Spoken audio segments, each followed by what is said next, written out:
And we're live. All right, dude. And we're live. Good morning. I know. Happy Friday. Friday. Well, let's go with the alliteration. Friday the 5th of February, right? Happy Facebook Friday the 5th in February. That's right. Say that like Right? 1,000 times. Oh no, I think that's like 5 F's in a row. But no, it's always, as always, so wonderful. I mean, it's shocking to me how quickly January just went by, with as boy. many crazy events as were taking place, and yet it feels a combination of like instantaneously and forever. Like, okay, is 2021 over yet, or is I it know. because it's just so wild? But as always, it's great to see you on a Facebook Friday, and especially in a time where we've been so busy and so productive. I mean, there are a lot of people we can congratulate in closing their transactions and their home purchases and sales, and they each one being a very different journey, requiring a lot of different care, and a lot of flexibility and knowledge. And I'm thrilled for it. It's been tremendous success. In fact, there's a moving truck just down the street from our office today. So it's kind of cool to see that, right? Yes. Well, that listing will be coming on in another week. So that'll be exciting. This time next Friday should be filled with showings. So, which is how the show is brought to you by Heyler Realty. Jay Wu here with Sean McMillan, and getting our show produced for Facebook Fridays. We enjoy this hour together with you to discuss all the various influences in our lives, the resources we have access to, the wonderful people that we get to interact with professionally, personally, and get to share it with our audience. So it's always fun every Friday to do that. Well, we are such an amalgamation of all the people we know, to your point, influencers, people that we share and exchange thoughts and ideas and professional referrals and have conversations. They're resources. They're tremendous. And each one of them offering something very different, but these are all the things that enrich our abilities to take care of our clients. I don't know that everyone understands that on the outside, real estate looks like it can be pretty glamorous or fairly easy. And in some cases it can be.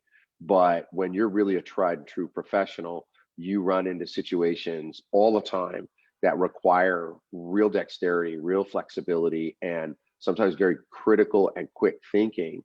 And you need to have the right people in your corner. Today's guest, I'm thrilled by. I mean, this is an accomplished human being. This is a human being, like getting things done at a super high level, and really like intellectually a very interesting perspective that she has. So I'm thrilled to have her on the show today. This is exciting for me.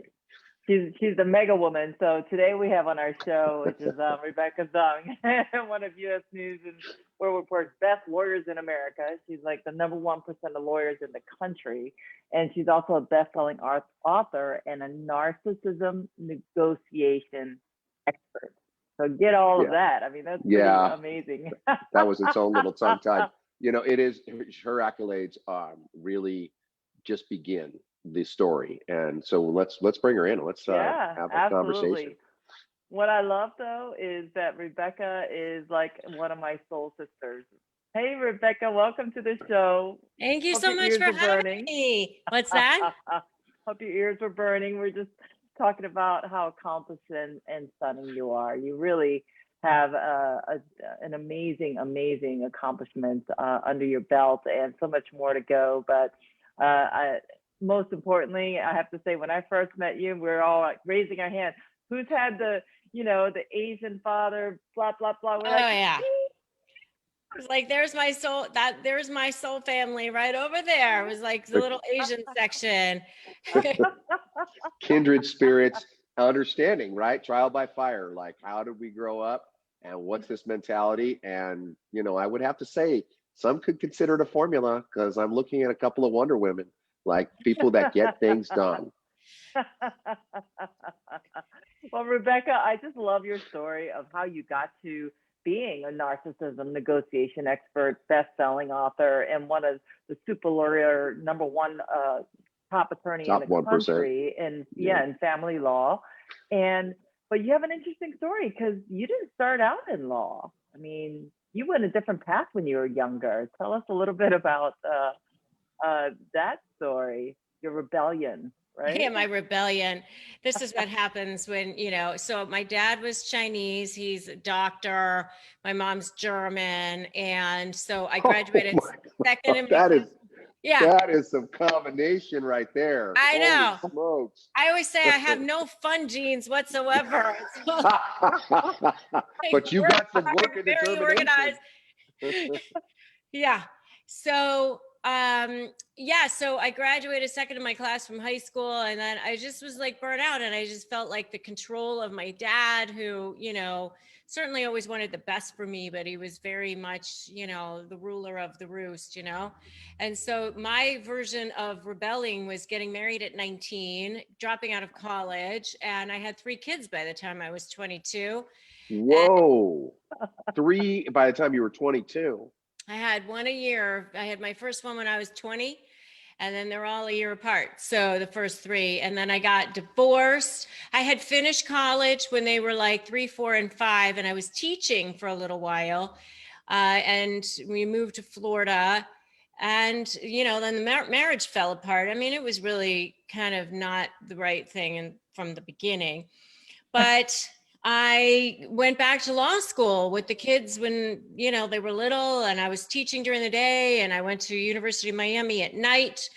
My ex-husband would watch the kids, and, I would like run out of teaching, go home, homework, Girl Scouts, Mm.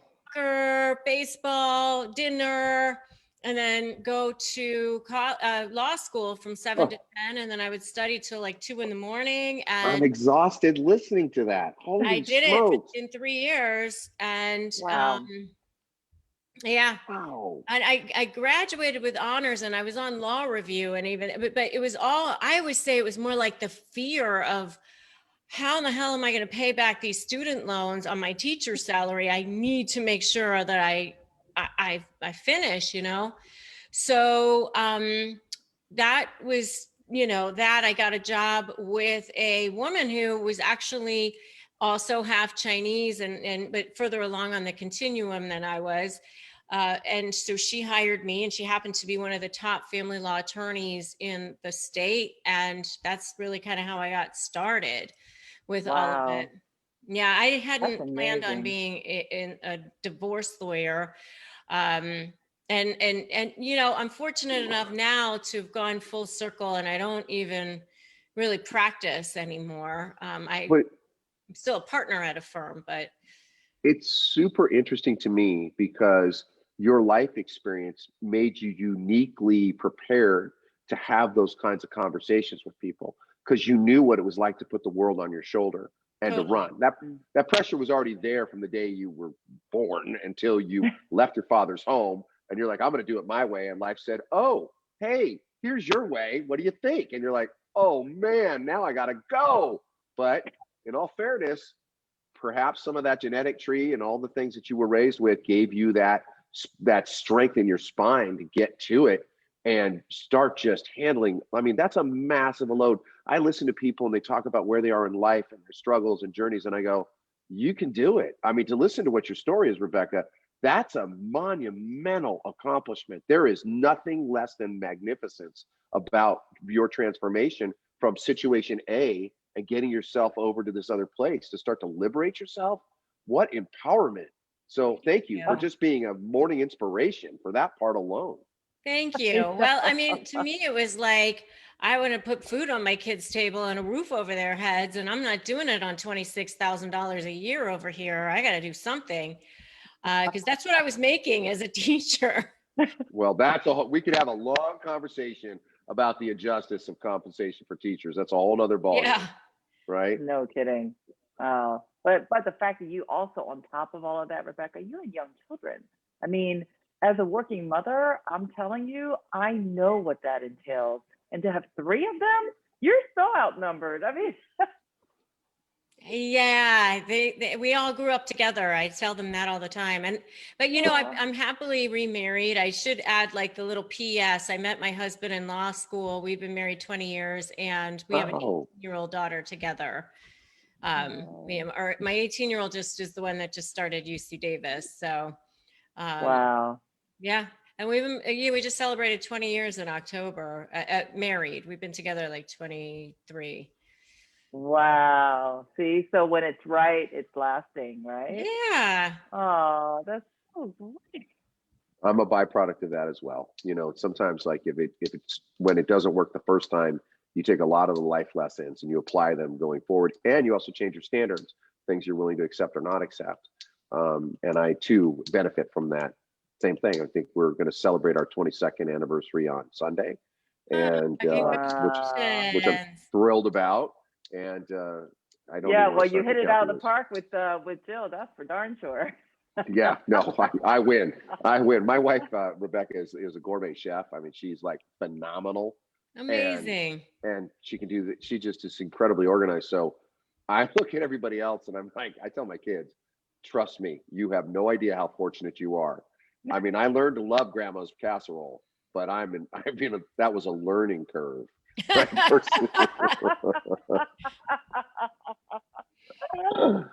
What led you to now, Rebecca? I mean, you had this law practice. You were in Florida. What brought you here to LA? Because that's when I met you when you recently moved out here. You did. Honestly, I am an entrepreneur at heart.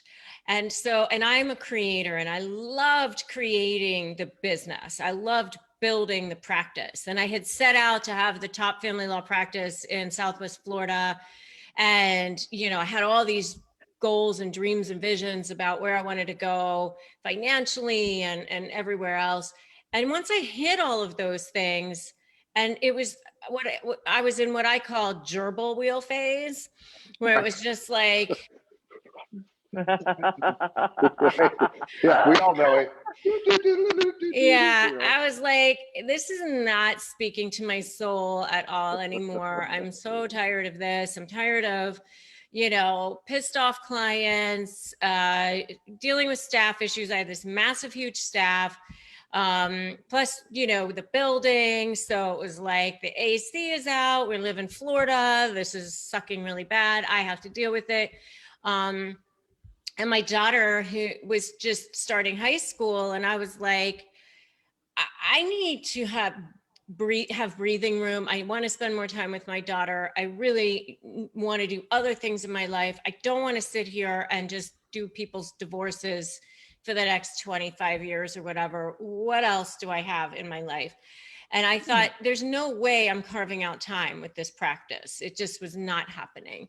So I really had to take drastic steps. And my husband had lived out here after college and always wanted to Okay. come back. He had lived in San Diego, but he always was an LA fan and, you know, guy. And so, and I had met him in law school. So we had actually met like right when he had just lived out here. And so he'd always talked about moving back to SoCal. And so at that time, I was just like, I had this moment. I don't know if you remember, like a couple of years, like 3, 4 years ago, whenever it was, that like there was this eclipse where it was like 3 different planets aligning and the moon and the whole thing. And it was like this one thing that would only happen every 1,000 years. And I had like my main associate said that she had to like quit because her marriage was in the toilet because she was working so much. One of my other senior paralegals was like, I need to work from home. My kids are da, da, da. Like, and I was like, you know what? This is the moment for me. This is where, When all the planets lined up and it yeah, was just that kind of telling you, get out. exactly. And so I approached this other attorney in town. He's a member of the Academy of Matrimonial Lawyers. He'd always been a wonderful gentleman to me, even though we had been opposing. We had never gone to trial because we always settled all of our cases. He'd always been a mentor to me, wonderful. And so I said, listen, this is what I want to do. So I merged my practice with his, and he added my name to the firm. So I'm still a partner at a firm. I still bring in actually quite a lot of business. So I just get paid a percentage of everything I bring in. And we were able to move here, and I was able to have breathing room so that I could Right. actually start creating new things and try something else. I mean, You the know what I richness call of that? I call that cooperation. When you have cooperative that's a good word. competition, but you Right. never know when that admiration for your colleague in your profession ends up being something where it's like, you know, I really admire and respect your work ethic, and we're very, you know, we work well together. We play well in the sandbox. How can we kind of have more play dates or bring it together? And that sounds like what you did was, it was your way out by taking his practice and yours and having a pass through to someone else. That's great. Yeah. What did you call it, Jay? What's that word again? I really like that word. Cooperative Cooperative. competition. And I Yeah, call it I like that. cooperative. I love merging words because I think that there's such a blended, right, in the way we do things and the thought process of things. And Rebecca, you may not know this about Sean, but he is a huge solar system fan. He knows when Mercury's in retrograde, when he's like, hey, this is a 1,000-year eclipse is going to happen. You got to go outside at 4 o'clock. You got to watch this thing. And I'm like, dude, man, I wish I could go outside right now, but I have so many piles on my plate, but Mercury's in retrograde right now, by the way. Oh, no. Well, it shows up, you know, when communications break down, which is what's making this so fun, because we're going to break that rule today while we're talking. And we are. I'm listening to your story. And again, it's like the other chapter, right? So we start off in the beginning. Now we're in a bit of the middle. And here's this transition. And the signs are there. You're able to gut feel, recognize, and then take that courageous step. What great advice for people to understand, like, great gain is usually made through some great pain. And that transition of saying, I'm going to give up some power, I'm going to give up some of my control. And I dare say, probably not easy for the way that you were hardwired and the way that you were able to get through your circumstances as a young mother and pushing yourself through and making huge changes in your life. But to recognize, well, wait a minute, while I'm thinking about it, I'm going to call a little BS, because there's no way you're as old as you're suggesting. If I do the math with your kids, that's not real. There's no way. You can't. No, that's not real. It's the Asian Sorry. woman thing. My husband, Holy- my husband's theory is that there's only 2 versions of Asian women. And he says it's beautiful or old, bent over with the bun on the back of the head and like with the cane, like hunched over, walking along. Wow. He's like, you Wow. only ever see 2 versions of Asian women. He's like, I don't know what happens, but overnight something goes on. Wow. Yeah, I'm sitting here going, really? Because there's so much substance in that story. And again, it's another wonderful lesson to take, which just says you have that gut check, you have that intuition, and it does take you have to take a chance. You have to take a risk in life to be able to get the big reward. And you did it. And not only that, you were able to transition out of Florida to California and trade weather for weather, right? Because that's one of the big draws to Florida. And just we're glad you're here for sure. Jay speaks of you so highly and talks about all the list of your accomplishments. So I just want to acknowledge that as part of the journey. These stories, these blocks that you built on are critical, and you can, other people who are listening or know other people that are struggling can look to you and say, hey, there's a path. You can make it. Hey, well, she and I are in the Sisters Admirers Club, that's for sure. Sometimes I think I believe that you have soul connections and, soulmates and more than just, spouses. I think that sometimes, there's soul friends, soul people that are put into your life. And I mean, there's just sometimes you just immediately have like that chemistry and connection with people.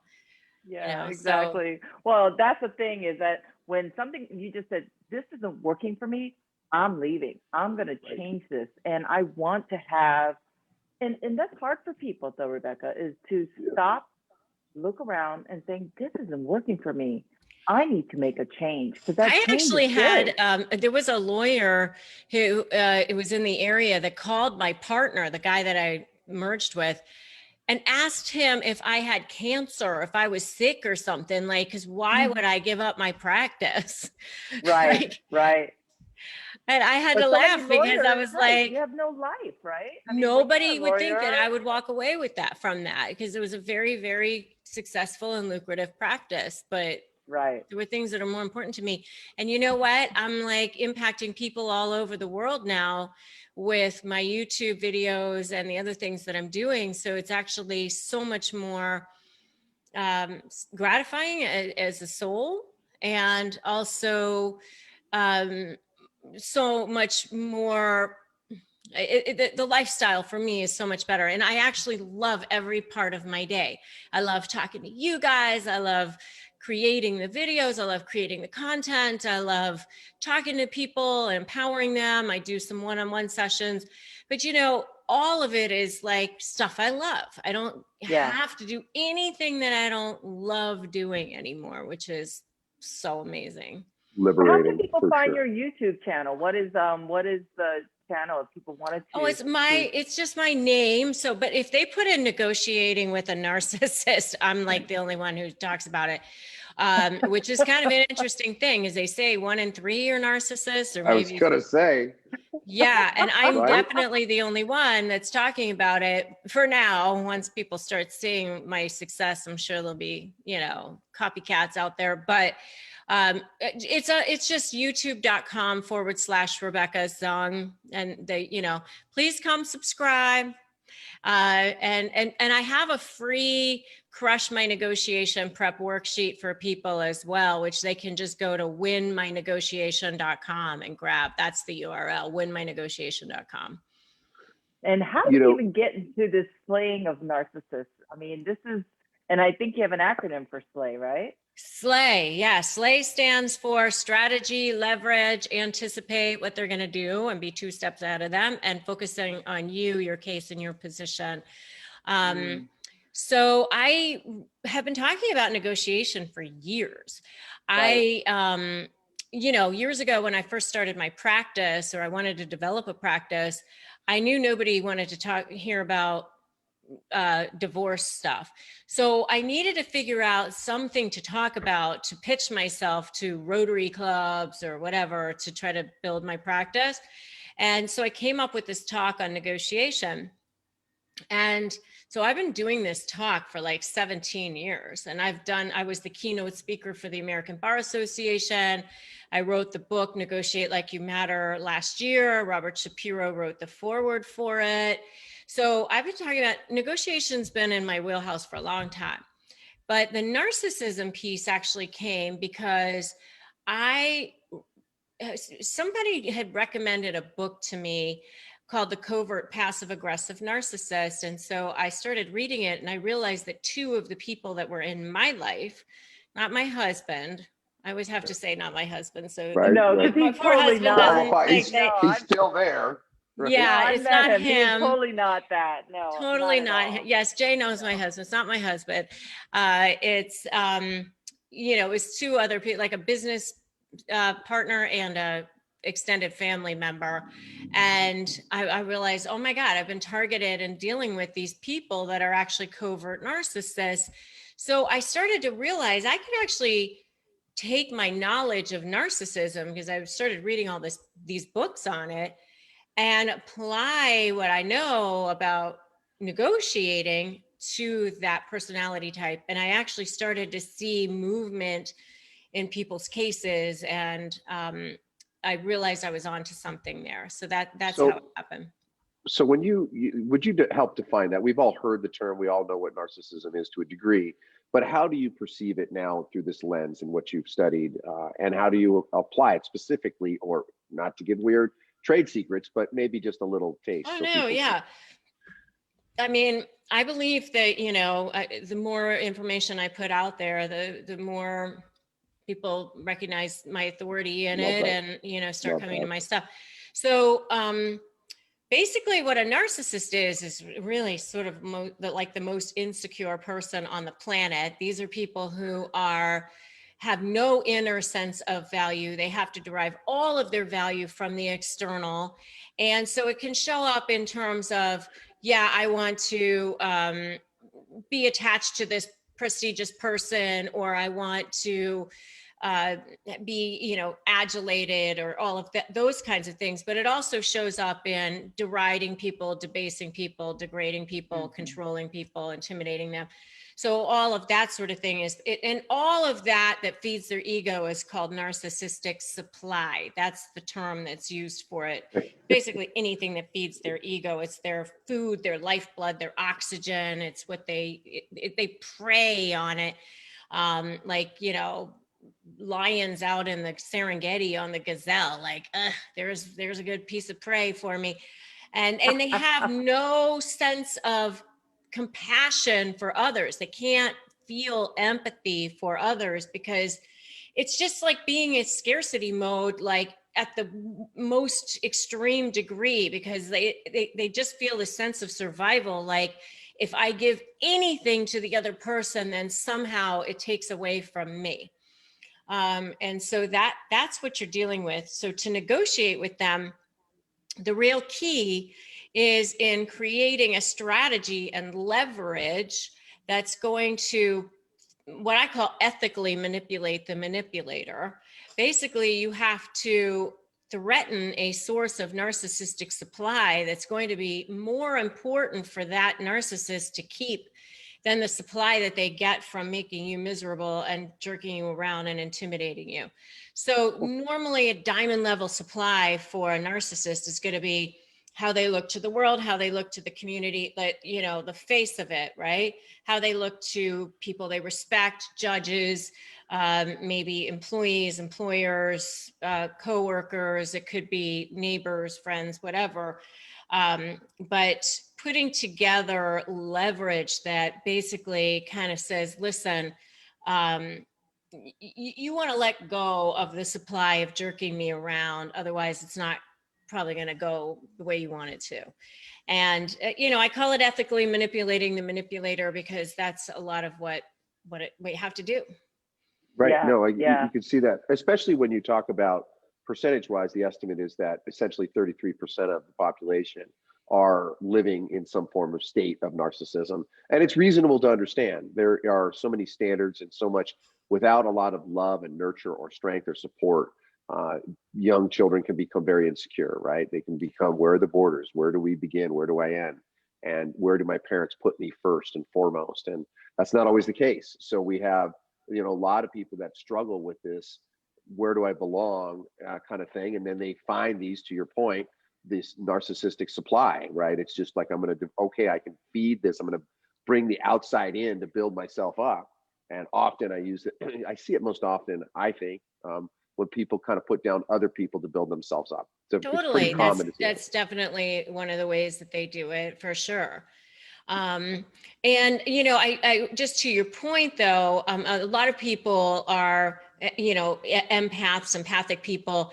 They feel very deeply for others. They think they can save the world. They think that they can love people back to health or whatever. And so I just caution those people not to think that you can save these people, because you will end up drowning yourself in the process. Yes, it's sad. And yes, they might have had a hard childhood. They might have had something traumatic happen to them, but they are now adults and they need to take responsibility for themselves and their actions. And you can't save that. So it sounds like part of the communication is very direct and very forward with a narcissist. Is that a technique you can use? I mean, like, I know, like, if you're dealing with somebody who has, let's say, more of a borderline personality, they deflect everything. They'll never accept any personal responsibility. Can you find that's very narcissists? narcissistic too. Is it as well? So narcissists, so that's interesting, just to be able to negotiate or even navigate them, because clearly, by just statistically, we have them all interwoven throughout our lives. Well, hello, Yeah. the last 4 years. Yeah. I mean, I have Slay for Divorce right now, my Slay program for divorce, but Slay for Business is coming out next month in March. And so for anybody who's a realtor out there or dealing with difficult people and they're trying to figure out how to put together a contract and get them to agreement, one of the things that you have to remember when you're dealing with this personality type is you can't have your ego. You can't both have egos. So you yourself have to be the one that goes, I'm going to just make it look like they won, or they look like they got what they wanted, or help them come to the idea themselves so that they're the one that presents it. There's ways that you can frame things, that you can set things up so that they end up offering to do something and it becomes their idea. And you go, oh my gosh, that's so brilliant. It's so brilliant. Right. Sean is so good at that, because when it comes to negotiate, Sean has zero ego. He's like the puppy with the belly up and like, rub my belly because I'm just gonna have you love me, and I'm like the battering ram, right? I'm just gonna like go at it. And so we, between the two of us, have to find that median of that love and that puppiness and the egolessness that Sean brings, and my desire to win, and to kind of merge that and kind of come to a nice little complement.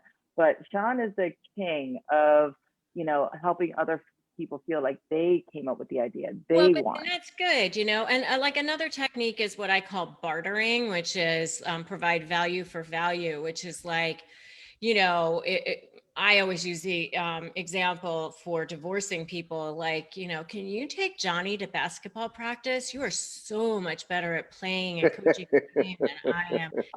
Like, he benefits so much more if you took him. So, you're giving the narcissist some of that adulation that they want, and you're getting something that you want.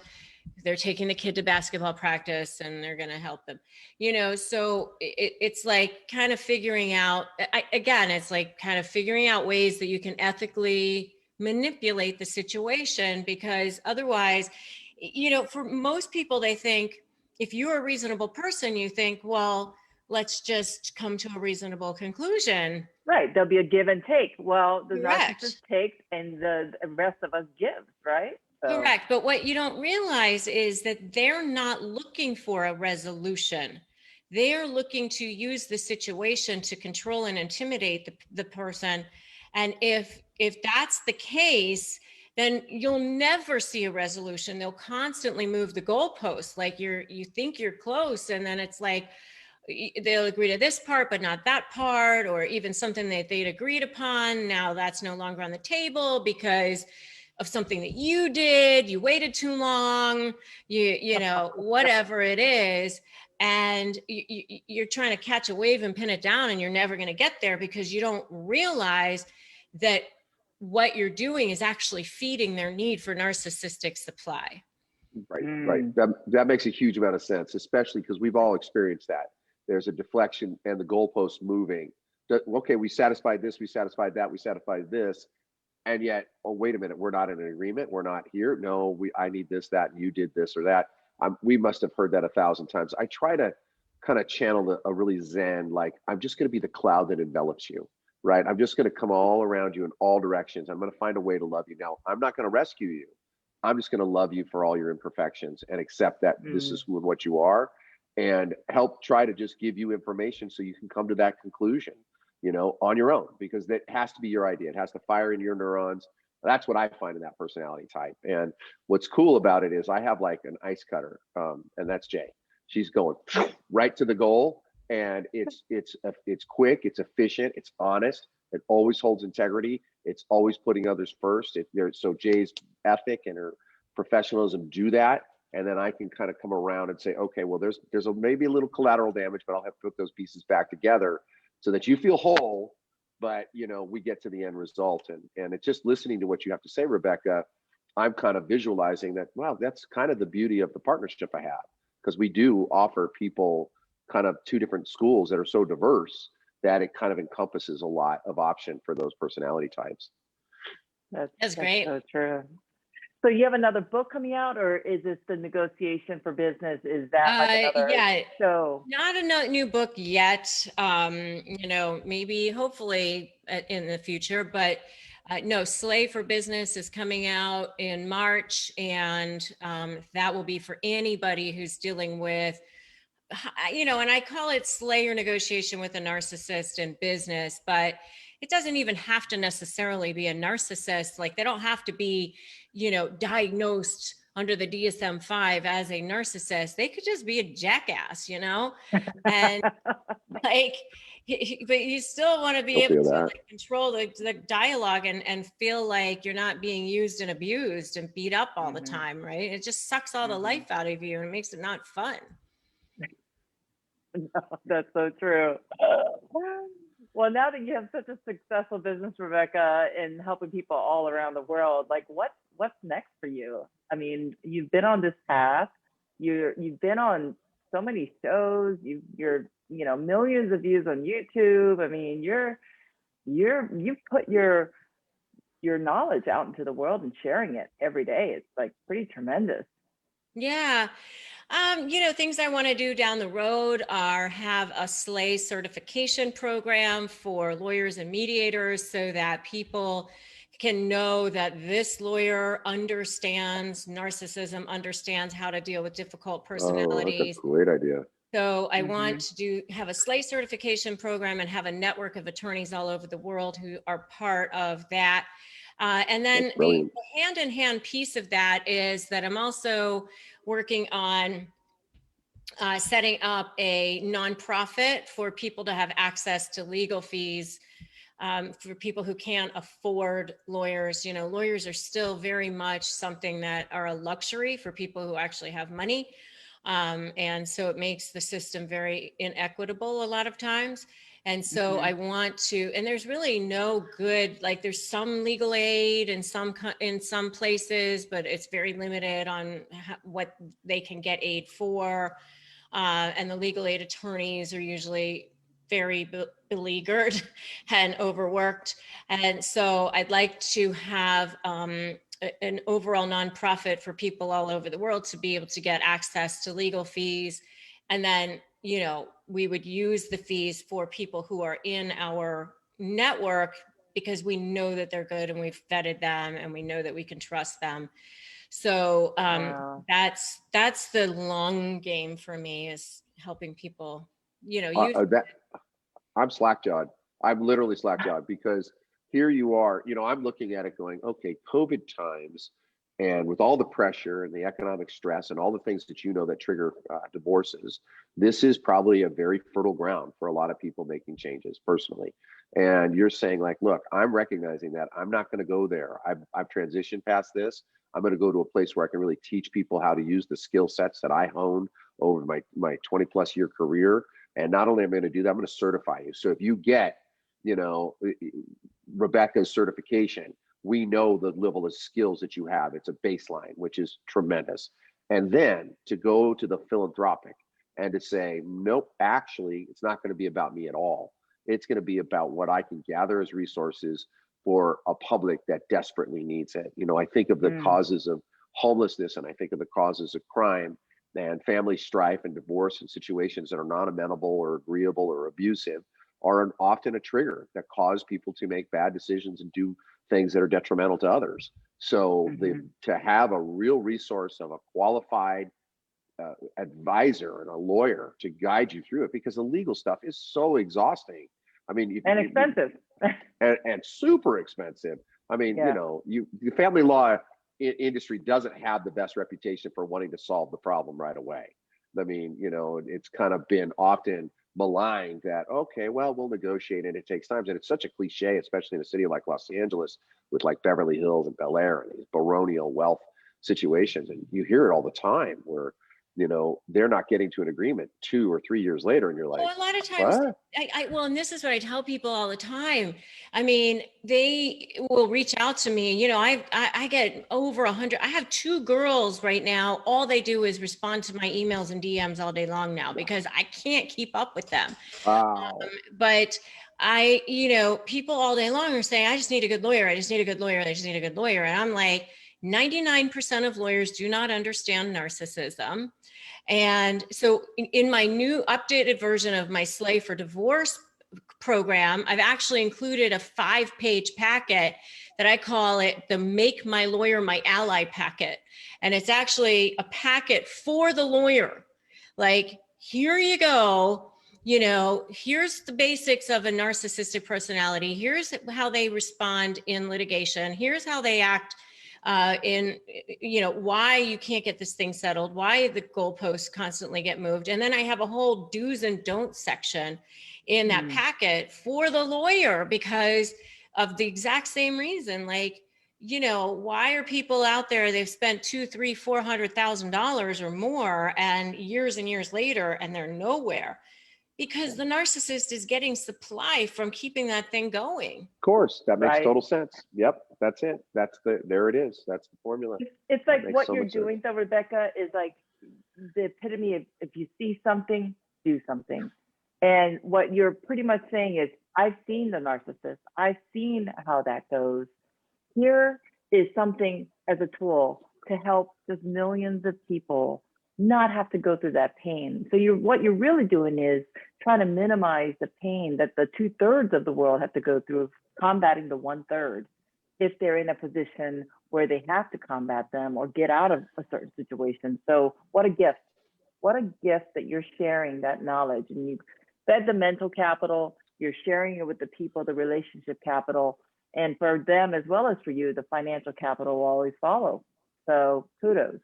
Thank Amazing. you. Yeah. So, my goal will be eventually, a percentage of everything that I sell will fund the nonprofit, as well as, we'll do other ways to raise money for the nonprofit. But I really want people to have access to legal fees eventually. Wow. Wow. Amazing. Well, you surely made us feel like we need to get going and doing a little bit more out in the world. Please. Please. You are no slouch. Thank you so much for joining us today, Rebecca. What a wonderful story, conversation, what you're doing to help our world.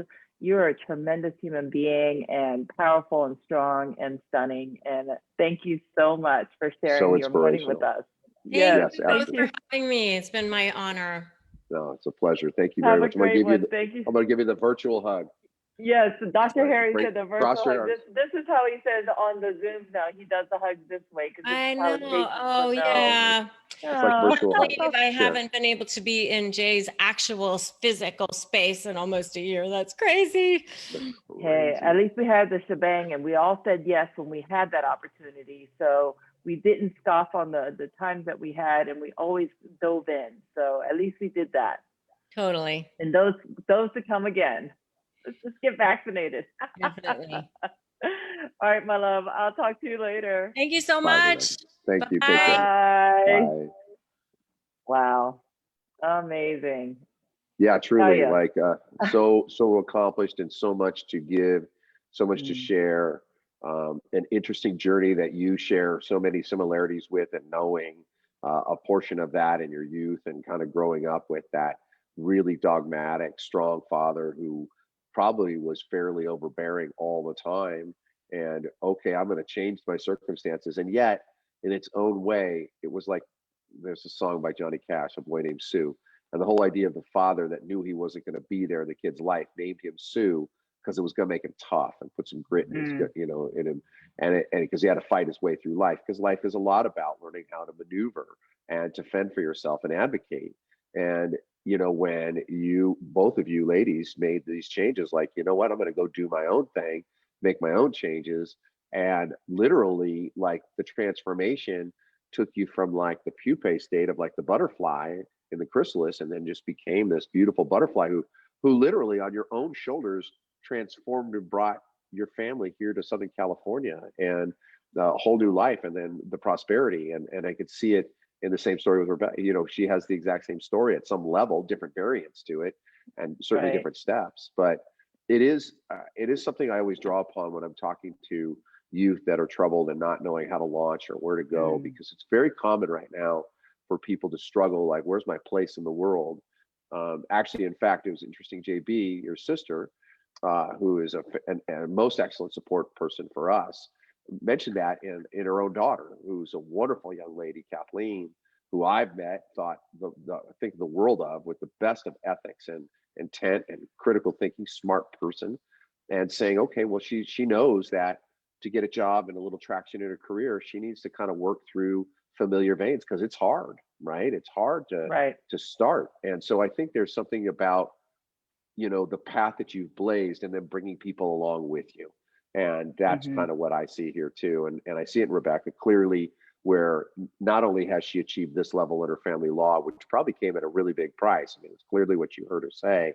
Like she Yes. woke up one day like, okay, this is too much. I'm not here and I'm not present. And for what means? Great, I have some money, but I don't have some time and I'm running out of Mhm. it and I'm not impacting or sharing with the people that I want. So finding that balance, and that's again strikes back to why we have a partnership, so that we can ebb and flow when we need to reset and recalibrate, and knowing that someone's always going to be there to kind of pick up a loose end or a piece, so that we don't have to have that stress of it sitting in our mind, waking us up at 2 a.m, which it still will do upon occasion, but it's always Yeah, I much was more like, comforting to know you're there.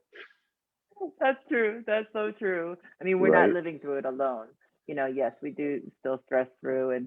And the greatest compliment we got yesterday was she was like, "Wow, this sale was the easiest sale of all the properties I'd ever done." I was like, "Huh, it's easy because it was hard for us. We just made Well, it we did. easy for We did. you." It was interesting too. It was super interesting because her personality was complex. Her personality was such that it was a combination of, hey, I'm giving you an opportunity, I'm friendly, and I want to make this happen.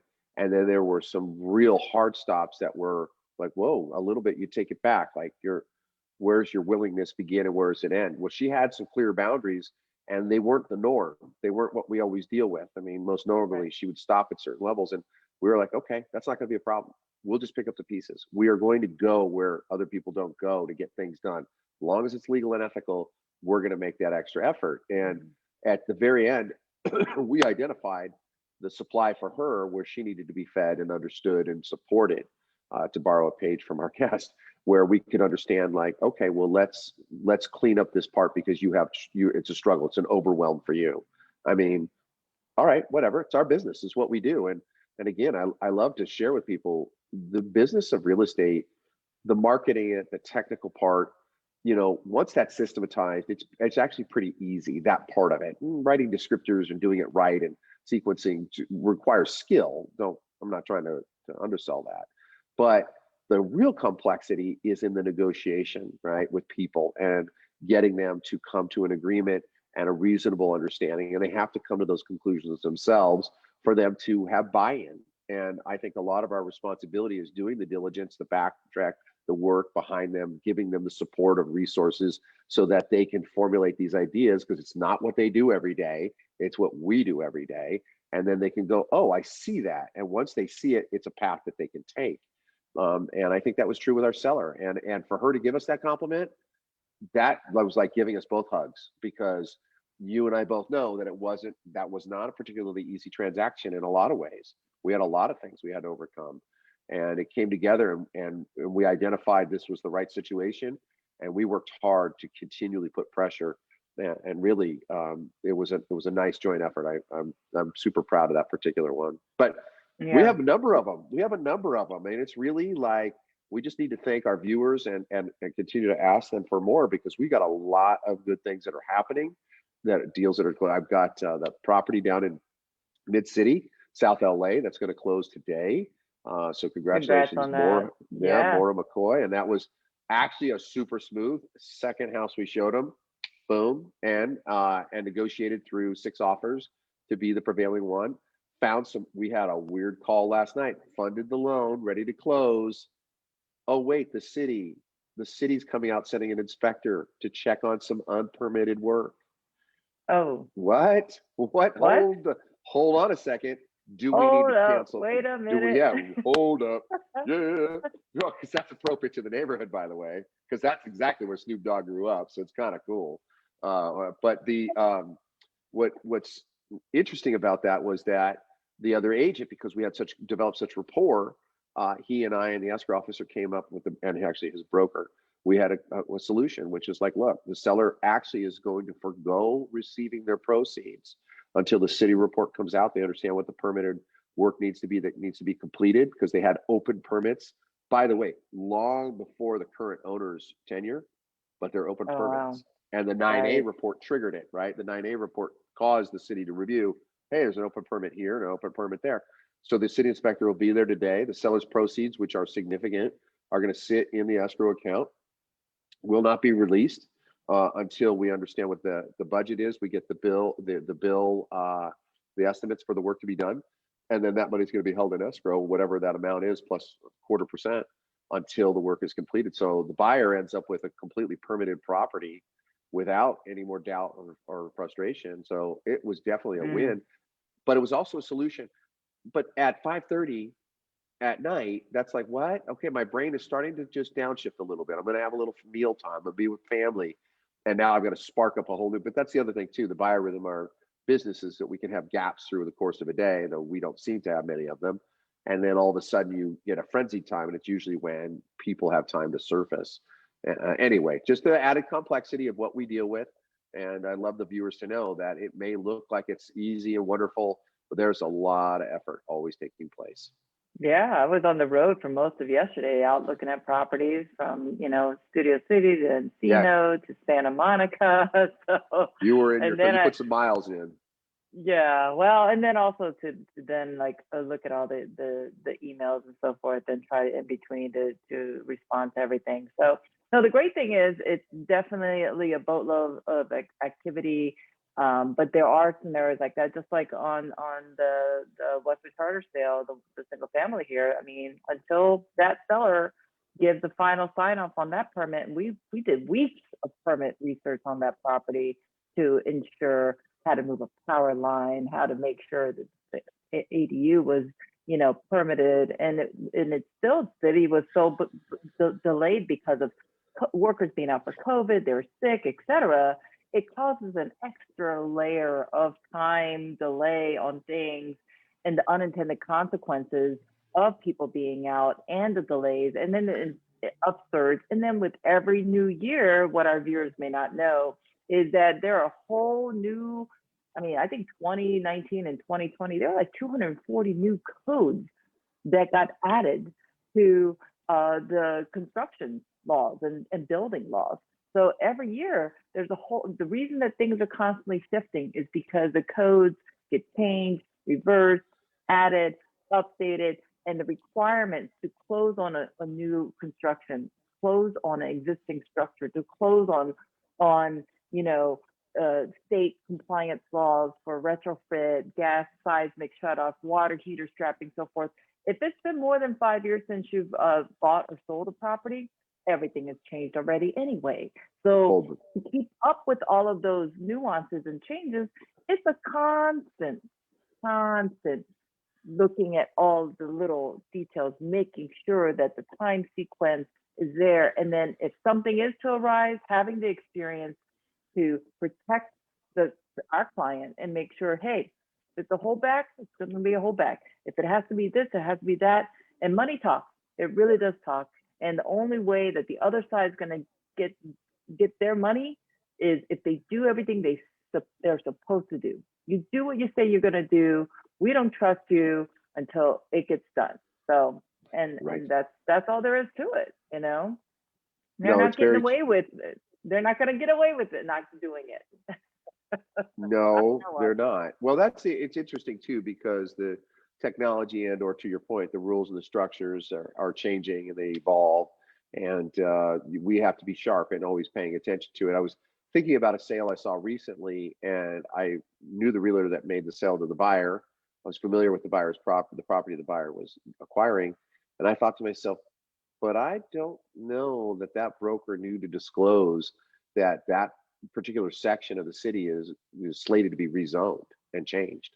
And all of a sudden, the buyer who buys one thing could be surrounded by very different things very quickly in the next couple of years. And so being diligent and paying attention to all those little nuances and all the little changes, it is a full-time job. We do a lot of reading and a lot of research, and then troubleshooting for sure. But then there are wonderful celebrations, like the closing of that Sunset condominium, the closing of Second Avenue, the closing of the Palisades property, closing of the Westwood property, and some of the new listings. Kate's selling her buyers down in Marina Del Rey. Brentwood. That was a celebrity seller, right?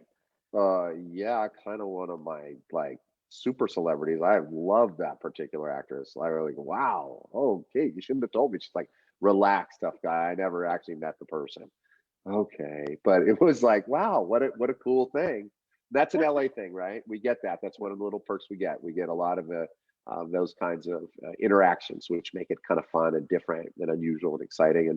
And then it leads us to a whole series of new opportunities. I mean, I can readily think of 1, 2, 3, 4, 5 new houses that I'm having conversations with people as they're thinking about making transitions and changes, whatever it may be. So it's very fruitful. Like I said, there's a moving truck down the street from our office today, so we know that Yes. property is going to come up in a week or so. We Yes. went live with a 2-year-old construction architectural over right next to the Google campus. I've already got 6 appointments set for it, so people want to see it.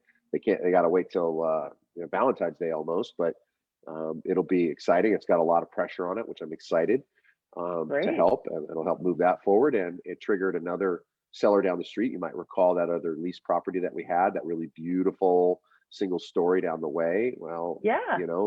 she's looking at her tax situation. She hasn't been here, to carry some of your tax stuff, you got to be here 2 out of 5.